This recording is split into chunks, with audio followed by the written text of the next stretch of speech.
կարողացանք այս քաղաքը այսքան ներդրում բերել, այսքան կառուցել, բյուջեն ավելացնել, քաղաքապետարանի շենքը վարձակալությամբ էի նստած։ Կյանքից գնով եմ կառուցել։ Փողեր այդպես հեշտ ու հանգիստ չեն տալիս, լավ իմացեք։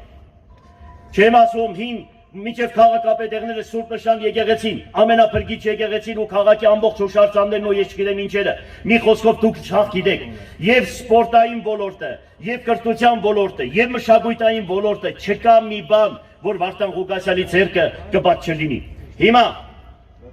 այս կարևոր ժամանակահատվածում սա քաղաքապետի պայքար չէ, լավ իմացեք։ Եթե միայն քաղաքապետի խնդիր լիներ, ես իմ սուրը դրել էի Փարքով Պատյան, ես չէի մասնակցի։ Սա երկրի հետ է կապված, երկրի ճակատագրի հետ է կապված։ Իրանք բարձրաձայն ասում են, մենք ապագան կապում ենք թուրքերի հետ, ճանապարհը բացում են։ Հայոց ցեղասպանությունը ասում է մեր պետական առաջնային խնդիրը չէ։ Տեսնում եք ինչ են անում օրորի ժամ-ժամի, ոնց են թուրքերի խոսքը կատարում, սահմանադրություն են ուզում փոխել։ Մի խոսքով, եթե ձեր երակներից հոսում է հայկական արուն, եթե դուք իրոք մորկատ եք կերել, ոտքի կանգնեք, պաշտպանեք ձեր հող հայրենին, ես ընկել եմ առաջ, եկեք հետևիցս, կողքս կանգնեք, որպեսզի կարողանանք այս թուրք հմբադակներին վրընդել Հայաստանից։ Ես չեմ ուզում շատ մանրանալ, շատ ծրագրեր ունեմ, կարող եմ մի քանիս ասել, երբ եկա բոլորի աշխատավարձը բարձրացնելու եմ, քաղաքապետարանի մոտ 3000 աշխատողների ենթակառույցներով բոլորի աշխատավարձը բարձրացնելու եմ ոչ թե 3000 կամ 5000 դրամով 50%-ով բարձրացնելու եմ, հիմա ինձ կասեմ որտեղից։ Ես տեղը գիտեմ,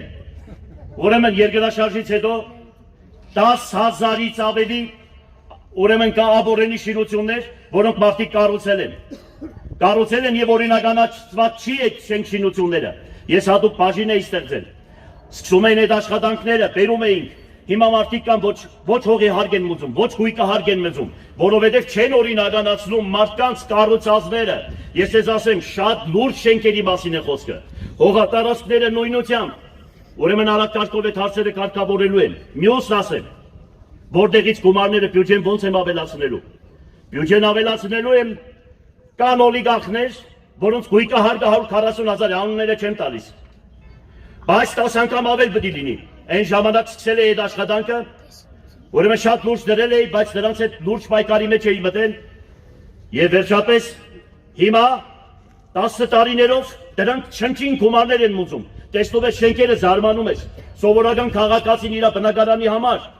10 պատիկ անգամ ավելի գումար եմ ուզում, քան թե այդ օլիգարխները այս քաղաքում ունենք։ Ես անունները չեմ տա հիմա, որ անուն տալ չեմ սիրում ընդհանրապես, դուք գիտեք իմ բնավորությունս։ Ես կգամ դրանց կպատժեմ հիշեք խոսքս։ Անպայման դրանց գումարները կբերեմ, քաղաքի բյուջեն կավելացնեմ միանշանակ։ Սա հիշեք։ Հետո այդ վարկերը որ տալիս են 0.25%, 7 տարի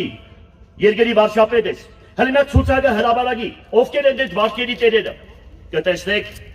ուրեմն պետական ամենաբարձրադիր չինովնիկներն են, իրանց աղբերներն են, իրանց ընտանիքներն են, 0.25%-ով վերցրել են, բացել են բանկեր, 20 քանի տոկոսով վարկերը տալիս են ժողովրդին։ Դուք պատկերացնում եք 18-ից 25% վարկ են տալիս։ Ինչ բիզնես պետք է մենք, ինչ բիզնեսի մեջ պետք է խորանանք, որ կարողանանք այդքան շահույթ հետապնդել։ Հիմա եթե պետությունը չի մոտեցում ցույց տալիս, որ գործարան կառուցի, Լենինականը 90,000 բանվոր է աշխատել Լենինականում, մինչև 15 թվականը, 1915 թվականը Անդրկովկասի ամենահզոր քաղաքներից մեկն եղել, երրորդ քաղաքն եղել, Թիլվիզն ու Բաքվից հետո Ալեքսանդրապոլն եղել, Երևանը փոքր քաղաք եղել։ Դուք պատկերացրեք, հիմա այդ վարկերը ասում են պետությունը սեփականություն չի ունենալու։ Մենք դրա մասին աշխատատեղերի հետ կապված չենք մոտեցում ցույց տալու։ Եթե այդպես է, ազատ տնտեսական կոդի, այնտեղ են ճիշտ է ասում մեր թեկնածուներից մեկը, ես 96 թվականից իմ ելույթներս հարյուրավոր ազգային ժողովում, բոլոր տեղերը, իմ ելույթներս բոլորը տեսել եք, այո, եթե մի երկրում աղետ է տեղի ունեցել, տվյալ երկիրը մեր թվարկությունից առաջ եւ մեր թվարկությունից հետո այդ երկրի հարգերը կրճատել է, պատկերացրեք մեր ավիրված գործարանները նույնքան հարկ են մուծում, ոնց որ Երևանի գիգանտ գործարանները։ Ոնց կարող է այդ ամեն ինչի մեջ դիպակայել գյումրեցին։ Եվ դրա համար պետք է ստեղծել այո ազատ տնտեսական կոդի։ Իրանք ազատ տնտեսական կոդի ստեղծեցին մեղրին։ Ես ազգային ժողովում ելույթ ունեցա եւ ասեցի, մեղրին, որ դարձնում եք ազատ տնտեսական կոդի, մի քանի գրասենյակներ եք բերել այստեղ բացել, դետող գնան նայեն, այդ գրասենյակները ում գրասենյակներն են։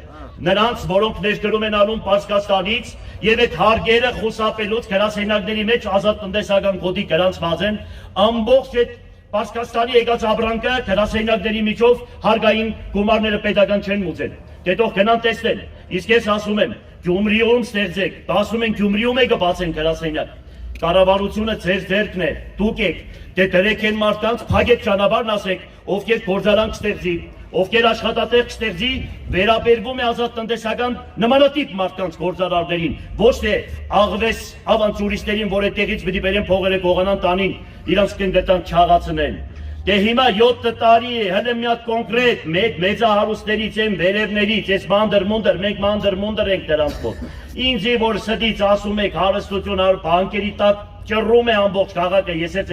ձեզի պես միասին։ Հələ գնացեք, բերեք այդ գումարները, բերեք քաղաքը կառուցեք, բերեք երկիրը կառուցեք։ 7 տարի դուք ոչ մի քայլ չեք անում։ Միայն այսպես սդից թոզ եք փչում, ժողովրդին խապում եք, ժամանակ եք անցկացնում եւ գիտենք ձեզ էլ ովքեր են բերել։ Նախկիններն են ձեզ բերել, նույն մարդիկ եք, բոլորը իրար եք, հերիք է ժողովրդին խապեք, ոտքի կանգնեք, հասկացեք թե ում հետ ենք ճանապարհ գնում։ Փոքր բաներից է կարող եմ ասել։ Ուրեմն Լենինագանում կար 8 հիվանդանոց, 8 հիվանդանոց ունեին։ Հիմա մի հիվանդանոց էլ ես եմ ընկանեմ սրանց հետ կռվել, որ այդ հիվանդանոցը կառուցել են։ Մի հիվանդանոց ամբողջ մարզը Կողքի մարզը, Ջավախքը մեզ հետ միասին, հələ գնացեք նայեք, հիվանդանոցներում տեղոսետար չկա, այդ մի հիվանդանոցում, պետք է քաղաքապետական հիվանդանոց ունենան։ Ուրեմն երկաթգծի հիվանդանոցը տվել են, մի սերմակեշը ինչ է, ես չգիտեմ, 15-17 թվականին 17,000 քառակուսի մետր 0 դրամով, 0 դրամով, մինչև այսօր ոչ մի ներդրում չի անում այդ սերմակեշը։ Ես չգիտեմ, մանկավարժական ինստիտուտը, տեխնոպարկը ում է պատկանում, ում է պատկանում։ Թոմոնում է պատկանում, կողքի հիվանդանոցում է պատկանում, քաղաքապետարանից ձեռքից խլեցին ստադիոնը, վերցրեցին պետական գույք ու նվիրատվեցին այդ կառույցին, որովհետև տերերը հասկանում եք ովքեր են։ Ջրմուղը 44% քաղաքապետարանը սեփականատերն էր, դուք բոլորը, ձեր սեփականությունն է եղել ջրմուղի 44%-ը, վերադաս մի քանի Չինովնիկ ինձ ասում էին, պտի նվիրատվություն արես, չեմ տվել, նվիրատվություն չեմ արել, ինձանից հետո 44%-ը գտնվում է վիոլա ջերի սեփականությունն է տարել, որ եկա, անպայման ձեզ հետ միասին բարձրաձայնելու են, վերեք հետ վերադարձրեք և դրանց պատժեք, բացի այդ ամեն ինչից, ուրեմն, եթե մենք 37 տարի չունենք Քրկորյանի պես Գյումրեցի, որ կա այստեղ ներդրում անի Գյումրի քաղաքում, ուրեմն պետությունը պետք է ստանձնի այդ պարտականությունը։ Երկրի պարենային եւ ոչ պարենային ապրանքների 60%-ը ներկրվում է դրսից, 40%-ը Թուրքիայից։ Ուրեմն այս պետությունը չի կարող նստի մտածի այսքան գիտական պոտենցիալով, այսքան համալսարաններով, ինստիտուտներով, թե մեզ ինչ է հարկավոր, պամպերս ընտուփ չեք արտադրում Գյումրիում, կամ Գյումրիում կամ Հայաստանում։ 1925 թվականին Ուրեմն Կիրովագանի քիմիական կոմբինատը արտադրում էր գարբիտ եւ էլեկտրոդ, էդել փակեցիկ Թուրքիայից եք ներկրում։ 1941 թվականին երկրորդ համաշխարհային պատերազմում Հայաստանի Հանրապետությունը արտադրում էր 110-ից 120 տեսակի զենք զինանետեր։ Ուրեմն այսօր մենք պատերազմի շեմին կանգնած պետություն ենք ու պատերազմի մեջ ենք։ Մեր երկիրը ինչ է արտադրում։ Այն Հրանտ Բակրատյանը հարկում է այդ մարդուն։ Ինքը ասում էր, պատրոնի գործարանը բերեցինք, տրեցինք ու շատ լավ արտադրում էինք։ Ուրեմն սնարյադներ էինք արտադրում, որ թուրքերը զարմացել էին, ինչի չի գործում, ում եք սեփականաշնորհել։ Ուրեմն ամբողջ բանակը, միայն բանակը կարող է շուկա դառնալ յուրաքանչյուր հայ գործարարի։ Երկու գործարան ունեինք այստեղ, Կոշիկի գործարան 100 տարիներով Գյումրին զարգացած է կոշկագործությունը։ Բանակի սապոկներն ու կոշիկները ով է կարում, դրսից եք բերում Չինաստանից կամ հագուստը որտեղից եք բերում, ով է դրան մատակարարը, բանակը ով է մատակարարում, հələ թափանցիկ ասեք ովքեր են դրանք, կտեսնեք որ իրանք են նախկի եւ ներկա այդ չինովնիկները երկիրը պահել են իրենց այսպես բռի մեջ եւ մեզի պես մեր տեսակին ճանապարհին խփում են, բանդարգում են կամ երկրից հակսորում են, որովհետեւ մնան ստրուկները եւ իրենք իրենց գործը կատարեն ու քանդեն Հայաստանը։ Երկիրը ղեկավարվում է անգլո-թուրքական շների կողմից, լավ իմացեք սա, բարձրաձայնում եմ ես։ Այդ պահելու բան չունենք։ Ինչ մնում է, ինչ վախեցնելը, իմ Տերս Աստված է,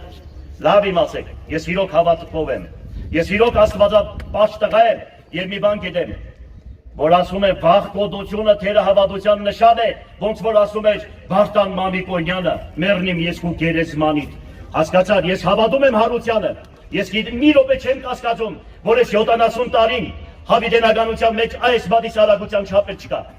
այո սրբերը կնում էին նահատակության, եթե պետք է նահատակվել, ես պատրաստ եմ այդ նահատակության եւ ես բարձրաձայն ասում եմ,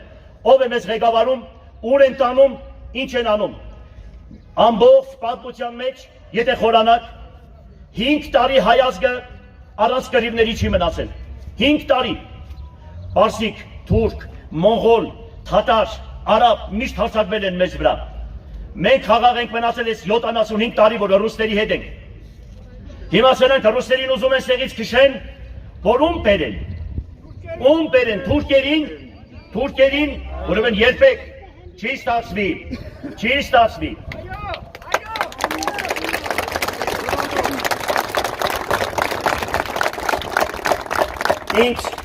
Ինձ մշտական այն ժամանակներն ասում էի, բոլորը գալիս խոսում են, խապում փախնում են, ես այն ժամանակ մի բան էի ասում, գիտեք ինչ կա, անապատկան չեքնավոր Եփրեմի խորին ասորին, երբ որ անապատից գալիս է քաղաք, մի հատ անբարոյական պատուհանից ասում է հայր սուրբ, արի էստեղ, գործ անենք, աղջիկ ջան, արի հրավարագում, եկսե մարդիկ կտեսնին, եկսե տեղը Աստված կտեսնի, մարդիկ են զորեղ դե Աստված, հիմա Աստվածավախ մարդը, Աստվածասեր մարդը գիտե որ, երբ որ մենակ մնաց իր կաբինետում փաստաթուղթ պիտի ստորագրի ու գումարները պիտի տանի, Սե մարդիկ չտեսան, բայց Աստված տեսավ, մեռնիմ Աստծո զորության, այ եկեղեցու առաջ ենք ասում, այսինքն մեզ պետք է հավատք ունեցող, կիրճ ունեցող, ձեռքին սատարող, այդ տերեղնող մարդ է պետք, լավ իմացեք, հերիք է խապվեք, մեր էսինչը, թո դրա երեսներն չենք տեսել, որ ասես վարը որտեղ է, չի տենել Գյումրու վարը որտեղ է, դրանք ինչ գյումրեցի, ինչ լեննագանցի մենք դրանց ոչ հորերին ենք տեսել, ոչ իրանց ենք տեսել, հա, մի խոսքով դրանց անունները չեմ ուզում, անհատական չեմ ուզում վիավորել կամ ինչ-որ մի բան ասել, մի խոսքով, ես շատ կարող եմ խոսել, հիմա ինչքան խոսեմ, կարամ խոսեմ, բայց ես մի բան եմ ասում, այստեղ մեծամասնությամբ հավաքվել են իմ մոտիկները, եթե դուք գնում եք ընտրության, որ ես էր մոտիկներ, եկուց կեկակ ես ես լավ բան կանեմ, աշխատանք կունենաք, կամ ես կամ են կոմ, չարաչար սխալվում եք, այս սկզբունքով չգնաք ընտրության, գնացեք ընտրության, տեսեք գործը, Տիրոջ դատաստանին ասում է բանք լրին գործ խոսին, հրեշտակները մարդու գործը պիտի բերեն, լեզուն պիտի կդրվի, գործը պիտի խոսի, տեսեք այսքան ժամանակ ինչ եմ արել այս քաղաքին, այս լրատվությունը, որ մշտական ինձ կապում է, կրագոստերը, ինչ կրագոց, հերիք է սուտ խոսակ, ոստիկանության տվյալներով, երկրորդ քաղաքը 7-րդ, 5-րդ տեղն է կրիմինալով,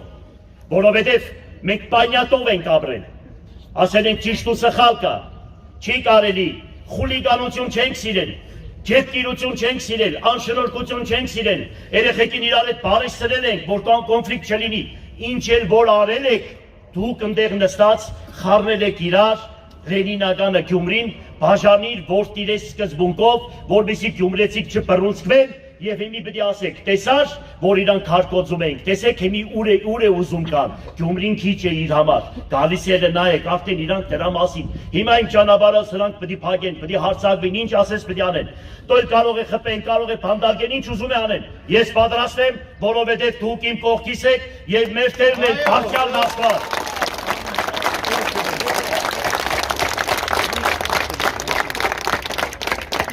Եթե հարցեր կան, տվեք ես պատասխանեմ։ Ես կարող եմ շատ բաներ ասել, հերթով դուք ուշադիր նայեք ժողովրդյան եւ գնացեք այդ սկզբունքով ընտրության։ Այդքան բան։